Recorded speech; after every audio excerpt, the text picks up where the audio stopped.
pasa y aparece Jorge Rinaldi. Jorgito, ¿cómo va? ¿Qué tal? Buenas tardes, ¿cómo te va, Hernán? ¿Cómo andan todos? Muy bien, muy bien. ¿Cómo fue el fin de semana? Tan distinto a los demás días. Nada, no muy distintos. Siguen las películas, las series, no cambia mucho que digamos. Alguna que otra compra para el fin de semana para cambiar un poquito, pero no se puede cambiar muchas cosas, ¿no? Bueno, toca los nueves. Sí, y es complicado porque, a ver, es como venimos hablando en la semana, ¿viste? Cuando hablamos de los 10 también. Algunos 9 que yo voy a nombrar no son puntualmente los 9 de referencia, otros sí. Por ejemplo, si arrancamos con el Flaco Gareca, yo, a ver, arranco con los que tuve más relación o los tuve de compañero o los enfrenté y tenemos cierta relación en nuestra historia futbolística. Por eso arranco con el Flaco Gareca. El Flaco Gareca sí era el típico 9-9. Sí.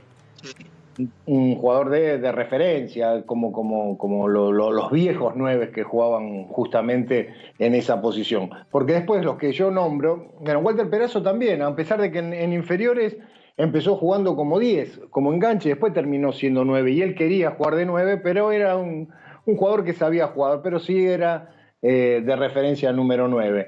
Muy diferente, por ejemplo, al Beto Márcico, que el Beto Márcico sí jugaba de 9, pero no era un 9 de punta, era como un 9, como Borghi mismo también, un 9 que se tiraba medio a media agua, como a engancharse con los demás, a Sí. jugar. Y Gareca fue autor además de un gol emblemático, ¿no? Porque creo que después está la confusión de si fue Pasarela o fue Gareca. Para mí fue Gareca, Sí, fue el que lo flaco. hace, Pasarela solamente la empuja. Pero de verdad, sin ese gol contra Perú en el Monumental, Argentina no iba a México. Así que y mirá todo lo que pasó después, ¿no? Y a veces qué injusticia al fin y al cabo, porque el flaco estuvo los 3 años previos a esa eliminatoria, la jugó casi todas, terminó siendo el héroe de esa tarde y al final no fue al Mundial. A ver, esto no es, yo estoy cayendo en una crítica, sino estoy diciendo que a veces se producen determinadas injusticias en donde vos sos protagonista absoluto como para que el equipo vaya a un Mundial y terminás sin jugarlo. Y sí, y jugando no, Miguel Ángel Russo también, por la historia de Claro. Estudiantes con Bilardo y todo, y que se queda fuera Miguel de esa selección, fue muy raro, ¿no? Fueron esas cosas que vos decís, bueno, después el diario como les gusta mucho, el diario del lunes, salió campeón del mundo y adiós, pero podría haber sido o fue una injusticia, lo que pasa que el resultado final la pone más leve, ¿no? Sí, sí, yo estoy hablando a nivel personal, lo que uno puede llegar a sentir, no solo como futbolista, sino como ser humano. Es decir, pucha, me quedo justo Sí, en, sí. en la puerta. Si vos vas a la historia de las listas de las selecciones que fueron al Mundial, muchos de los jugadores que jugaron a las eliminatorias terminaron sin ir. Eh, Así porque Totalmente. siempre hay un proceso que después de la eliminatoria, entre la eliminatoria y el Mundial, que siguen sucediendo cosas, surgen otros jugadores, hay otra selección de jugadores, así que bueno, no lo estoy hablando del Es que punto es de lo vista que, crítico, mirá, ¿sí? es un tema para después, un tema cuando dejemos puntualmente los puestos y las anécdotas en sí, es un tema para analizar divertido. Yo siempre digo que la generación de las 3 finales, del Mundial y las 2 Copas América, lo que se le echaba en cara más que nada después, era que no había como un recambio. Y quizás había jugadores que ya podían entrar en el recambio y no entraban porque había como una cosa muy cerrada. Está bien que vayan cambiando los futbolistas, porque excepto los top, el resto es lógico que vayan cambiando por el momento. No, vos habrás tenido mejores momentos y peores momentos, y habrás dicho, Sí. soy el mismo futbolista, pero no estoy jugando igual. Entonces había otro que mejoraba y que estaba mejor que vos, y de repente vos después lo pasabas, porque en general eran parejos, pero vos tenías un mejor momento, el otro tenía un mejor momento en otra situación, ¿no? Entonces lo lógico es que pase eso, y por eso Gareca y Russo, por ejemplo, se habrán quedado afuera, ¿no? Y es lo que pasa, es a veces ese fantasma de la lealtad a determinados jugadores que fueron saliendo campeones. Le sucedió al Flaco Menotti cuando salió campeón del mundo en el 78, llegó a jugadores en el 82 que quizás no estaban tal altura y capaz que había otros que lo podrían haber reemplazado. Lo mismo le sucedió a Bilardo cuando salió campeón del 86 y fue al Mundial 90, eran más discutibles, habían surgido otros. Claro. yo creo que pero lo más marcado es Hernán en esta generación que llegó a las 3 finales, siempre tenemos que decir que tiene que haber un aplauso de por medio. Creo que el error ahí fue directamente los entrenadores, como que no se animaron a tocar a determinados jugadores cuando había 100%. otros que estaban pidiendo pista.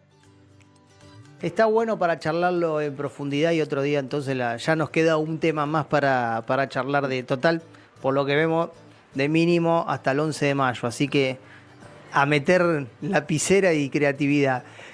Escúchame, vamos con más 9, dale.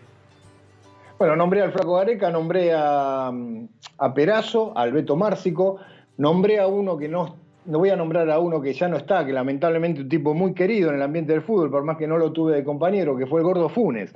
Gordo Funes tuvo un paso importantísimo en River, fue vital y protagonista absoluto para ganar la Copa Libertadores. Y era un jugador, te digo, descomunal. Cuando vos lo veías adentro de la cancha, pero además no era que era fuerte, sino que era un ropero verdaderamente. Y lanzado, yo me acuerdo, choqué un Boca River en cancha de River, choqué con él, y lo que me dolió el cuerpo, como que me tembló todo. Además de saber jugar, por supuesto, ¿no? Siempre Que me además recuerdo... tenía habilidad, ¿no? ¿Cómo? Que además tenía habilidad. No sabía, pero era un 9 bárbaro. Yo lo había enfrentado un día en cancha de Atlanta. Jugamos con Gimnasia de Mendoza, 2 veces jugamos con Gimnasia de Mendoza con San Lorenzo. Una empatamos en Mendoza y la otra ganamos en la cancha de Atlanta. Un partido bárbaro de 4-3, que él, la verdad, la rompió. Jugó un partido fenomenal. Pero siempre me recuerdo de esa anécdota porque nosotros metíamos un gol y Gimnasia de Mendoza nos empataba, hasta que al final, en el último minuto, terminamos nosotros ganando 4-3. Pero cuando vamos a sacar en el 3-3 de ellos, Walter Perazo me dice: Gordo, ¿cuánto gol hay que hacer con estos muchachos? Porque siempre nos metían un gol y se la agarraba con la defensa. Me quedó siempre grabado que íbamos a sacar, perdón a la defensa de nosotros de ese momento, ¿no? No, está bien, está bien. Bueno, sí, era uno de esos 9 también importantísimos. Y bueno, estuvo a punto de jugar en Boca, ¿no? Y tuvo su problema en el corazón. Bueno, después terminó falleciendo, pero el Búfalo iba también a jugar en Boca. ¿Algún otro nombre? Bueno, uno de los mejores 9 de la década, del final del 70, del 80 y hasta de parte de los 90 fue Ramón Díaz. Yo no tengo ninguna duda que si me das a elegir quién fue el mejor 9, sin duda Ramón Díaz. Cuando empezó, cuando se fue a jugar a Europa y cuando volvió. Ramón Díaz, que Sí, originalmente jugaba de 10 en inferiores. Para que quede claro esto, ¿vos decís de tu época o decís de todos los 9? Decís Batistuta, Crespo, de los argentinos, ¿no? De mi época. De tu época. De mi época. Bien. Claro, Ramón, porque a ver si vas por este lado, su fuerza como técnico terminó opacando lo tremendo que fue como jugador. Claro, es que muchos no lo tienen en cuenta porque Ramón, más allá que jugó el Mundial 82, no fue partícipe de los mundiales. Pero Ramón Díaz estaba considerado entre los mejores delanteros del mundo. Ramón hasta llamó muchísimo la atención cuando en su momento, y no es cuestión de entrar a saber el por qué, no fue llamado justamente a la selección. Sí, no estoy hablando de la historia ni del mejor 9 de la historia, pero sí, por ejemplo, si estamos hablando justamente de lo que estamos hablando en estas posiciones de la década principalmente del 80, es imposible no nombrar a Ramón Díaz, ¿no? ¿Y crees que fue por lo tan fuerte que fue como técnico o no? Nada que ver con eso. No, yo te digo, lo admiro muchísimo más como jugador que como técnico. Pero es una cuestión de gusto, no es una crítica. No, pero está bien, pero independientemente de lo que te pase a vos, porque vos sabés Sí. y tenés historias y lo mirás, también ves lo que pasa en el resto. Yo creo que le pasa lo mismo a Gallardo. Gallardo ya es más valorado como técnico que como jugador y como jugador fue un crack. Pero Ramón también es más valorado en River como técnico y como jugador. Cuando volvió de Japón hizo 1000 goles también. Y cuando volvió de Italia hizo 1000 goles también. A mí siempre, cuando entraba al área, encorvaba un poquito. Yo tengo mucha más memoria de esa época que de esta. Era tremendo, era letal. No, pero además primero tenía una velocidad terrible, tenía habilidad, al ser zurdo tenía habilidad. Y encima, lo que llamaba mucho la atención, más allá de que hay zurdos que la manejan también, no tenía problemas de definir si tenía que definir con derecha. Era uno de esos zurdos extraños, con muchísima calidad y goleador. En eso, según me cuentan siempre en la historia, Sanfilippo fue un gran goleador, pero que tenía muy buena pegada y sabía jugar. Ramón Díaz era exactamente lo mismo, por eso yo aclaré que en inferiores principalmente jugaba de 10, de 9 jugaba un chico que se llamaba Sosa, que después fue a jugar mucho tiempo a Colombia, y el que lo inventó de 9 fue justamente el Flaco Menotti con el seleccionado juvenil en el 79, porque estaba Diego de 10 y los quería hacer jugar juntos, ¿no? El que le puso pelado además, ¿no? Por todo el pelo que tenía. Pero un jugador, la verdad, fantástico. Me pregunta Raúl Rivelo, muy atento, sí. Los Caballeros de la Angustia, Usillos, Totti Iglesias o Rinaldi, ¿quién era el 9? Ninguno. Ninguno, porque yo aclaré eso del 83. El Totti jugaba más como win derecho. Y Mario, a ver, cuando San Lorenzo lo compra a Mario Usillos, creo que lo dije el otro día, Mario, yo me acordaba de la época de Boca, cuando había surgido con el Toto Lorenzo, que me acuerdo que le hace un gol terrible, Boca le gana 1-0 a River en cancha de Boca, no, creo que por el campeonato, y hace un gol Mario. Era un punta de esos toscos, ¿viste? Un 9 de área. Cuando vino acá a San Lorenzo, jugó de una manera totalmente diferente. Entonces, ninguno de los dos nos absorbía la posición de 9. O sea, si uno estaba arriba, bajaba, ¿viste? Intercambiábamos a cada rato, pero si teníamos que elegir, ninguno de los dos ocupaba como referencia la posición de 9. Y qué loco, porque después el Totti fue 9-9-9 parecía, claro, ¿no? Pero sin embargo en esa época se tiraba a los costados. Y vos fíjate que yo al Totti acá no lo estoy nombrando, lo podemos nombrar y lo acabas de nombrar vos, Hernán. Porque yo no sé por qué, será por justamente la época de San Lorenzo, lo tengo como muchísima más referencia como win derecho, porque yo he hablado con el Totti, y el Totti es verdad, en Racing ha jugado de 9-9, y a ningún hincha de Racing se le ocurre verlo como un win derecho, ¿no? Bien, vamos con más 9. Bueno, alguien que no puedo dejar de nombrar, por más que no sé si tuvo un paso muy, muy largo por acá, sí salió goleador en Argentino Junior, pero hizo un gol importantísimo en México 86, que fue Pedro Pablo Pasculi, que le hizo el famoso gol a Uruguay, en un partido dificilísimo. Claro. Pasculi fue un jugador que surgió de la noche a la mañana en Argentino Junior, en primera, no sé si salió goleador de un campeonato nacional, y después, bueno, terminó yendo al Mundial después de que ya estaba jugando, creo, en Italia, en el Lecce. Sí, pero también marcó por su presencia, ¿no? Por su forma de jugar y lo letal que era dentro del área, ¿no? Por eso lo nombraba, y el gol ese vital con Uruguay, habría que nombrarlo. Después hay alguna aclaración. Finales mejor dicho, principios de los 80, marca ya como la despedida de dos grandes goleadores que principalmente eran de la década del 70, que son Morete y Carlos Bianchi. Carlos Bianchi jugó hasta los principios de la década del 80, justamente en Vélez. Y Morete, que había surgido de River, que jugó en Boca, terminó jugando en Independiente y Argentino Junior. Y siendo protagonista también, metía muchísimos goles. Sí, el 9 hay... Antes de toda esta época, uno va a decir, no, pero no están hablando de Sanfilippo y de Artime, estamos hablando más la década del 80... Y un poquito del 90, la década del 80 y un poquito del 90, Jorge, siempre más tu época que otra, pero tenés para atrás y para adelante un montón más, ¿no?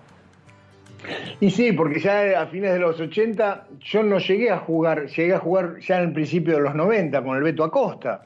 El Beto para mí uno de los mejores 9 con quien me tocó jugar, alguien que sabía muchísimo de posicionar, o sea, muy parecido a poner el cuerpo de la misma manera que el Beto Márcico, sabía cómo aguantar la embestida del central, vos sabías que le jugabas al pie y él o la aguantaba o rebotaba la pared, por eso se llevaba también con Pipo Gorosito en su momento, hicieron una sociedad bárbara. Por eso digo, a ver, no, nombres hay miles, también apareció Balbo. Recordemos que apareció Balbo en Newell, después vino a jugar a River, que era un goleador notable, que también hizo una carrera muy, muy amplia en Italia. Claro, claro que sí. Y te iba a quedar, me quedó algo de Bianchi que pasó también muy rápido cuando lo nombrabas. Digo, Bianchi es otro parecido a Ramón. Fue tan fuerte como técnico que Claro. opaca lo que fue como goleador, era tremendo también, era muy fuerte como goleador. Lo que pasa es que después lo de técnico termina para el resto de la gente, no digo para el muy futbolero, para el de Vélez y para el que lo conoce de Francia dirá, no, pero como goleador, ¿qué estás diciendo este chico? Digo, para la general terminó siendo más fuerte como técnico que como goleador. Para mí Ramón Díaz como jugador era tremendo, pero como técnico hizo tanto que lo terminó opacando y lo de Bianchi me parece que es muy parecido, los dos, ¿no?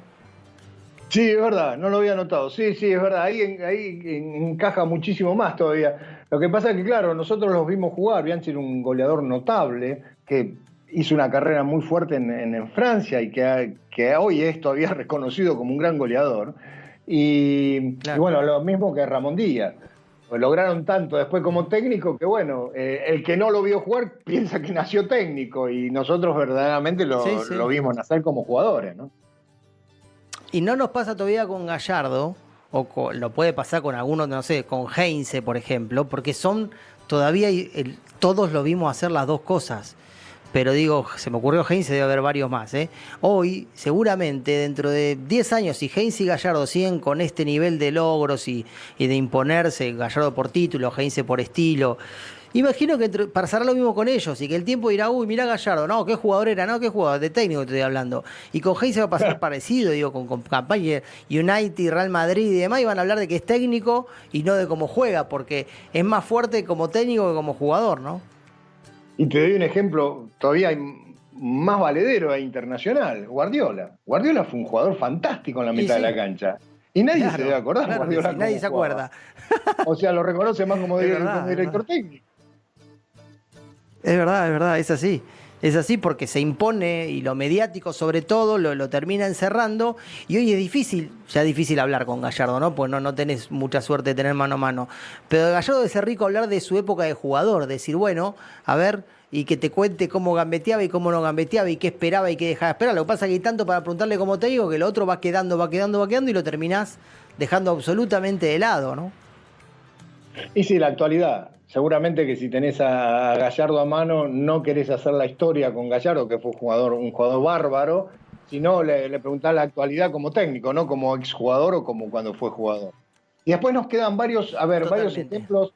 varios ejemplos de nueve rapiditos que no fueron puntualmente y que los tratamos en otras posiciones, que fue, por ejemplo, Francescoli, Morresi, Mario Sillos, que justamente hablamos, Diego Latorre, que jugaba de nueve, pero no era un nueve de punta, pero un nueve que más Claro. 10. Por eso te digo, hay jugadores que no tenían una posición fija como referencia en esta posición de nueve y que le escapaban a la posición, pero que bueno, que eran igual de importantes. Y quiero cerrar con esto, en cuanto a Sí. estilo, ¿sí? En cuanto a cuál te gusta más, lo que significa que uno es 10 y otro es 9,90, para que ningún desprevenido quiera decir que Sí. dijiste que uno es malo y uno es bueno. Por Ah, estilo, Higuaín o Agüero. a mí me gusta por estilo, por forma de juego, lo veo más como 9-9 a Higuaín. Yo a Agüero lo veo más como punta, más suelto por todo el frente de ataque, porque además puede movilizarse muchísimo más que Higuaín. Como 9 a mí me hubiese gustado jugar con ambos, ¿no? Hubiese sido mucho más fácil para Ujú. todos, pero Higuaín es el que más referencia me da como 9. Pero juntos sí los ponés, sin drama. Sí, todos pueden jugar juntos. Yo creo que todos los jugadores pueden jugar juntos. Eso de que no se puede jugar, Bati- justamente, Batistuta y Crespo podían jugar juntos. sí, tranquilamente. Yo creo que, bueno, ahí está la capacidad del entrenador para resolver justamente, para eso está el entrenador, para potenciar y tratar de que todos los jugadores puedan jugar juntos, ¿no? Impecable. ¿Qué toca mañana, Jorgito? Estoy perdido. ¿Árbitros o vamos con algún puesto todavía? A mí me parece que podemos pasar para los árbitros algunas cositas media, no digo raras, pero sí a veces de personalidad en donde vos te ibas relacionando con los árbitros adentro del campo, ¿no? Estaría bueno. Bien, pero vas a contar todo, ¿no? No vas a empezar, no, eso no lo puedo Y contar, lo que no, se eso puede. tampoco. Todo, Lo que se puede. todo, todo, todo. Chao, Dale. Jorge, gracias. Beso grande a todos.